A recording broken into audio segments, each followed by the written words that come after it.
Let's consider the topic of beards.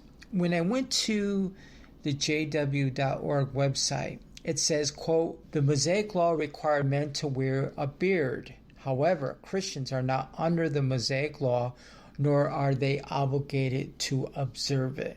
In some cultures, a neatly trimmed beard may be acceptable and respectable, and it may not detract at all from the kingdom message. In fact, some appointed brothers have beards. Even so, some brothers might decide not to wear a beard. In other cultures or localities, beards are not the custom and are not considered acceptable for Christian ministers.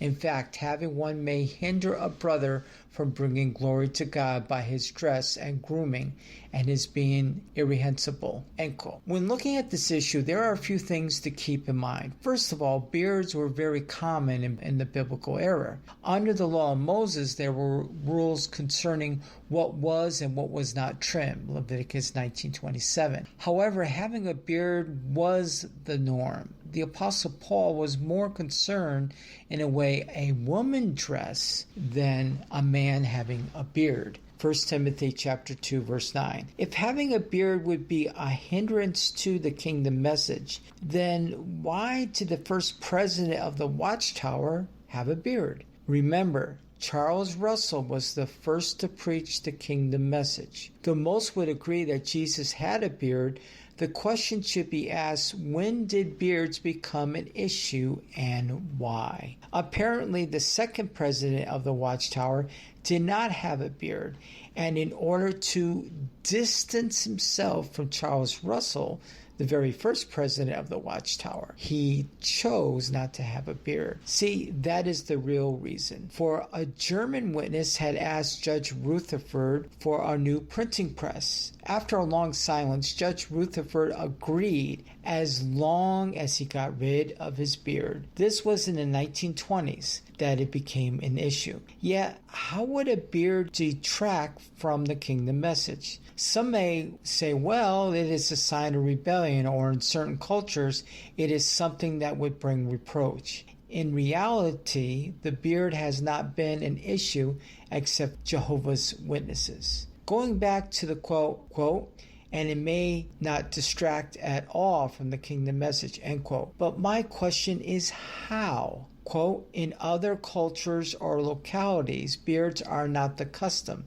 and are not considered acceptable for Christian ministers," end quote. But where's the proof that there are any cultures that this is the issue today? Notice the two references given from the New World Translations, Romans chapter 15 verses 1 through 3. "We, though we are strong, ought to bear the weaknesses of those that are not strong, and not to be pleasing ourselves.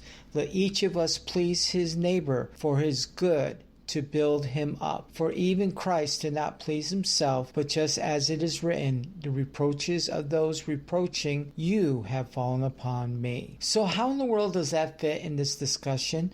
Was Jesus selfish because he had a beard? Seriously? Even many CEOs have beards, so this passage has no support for their argument.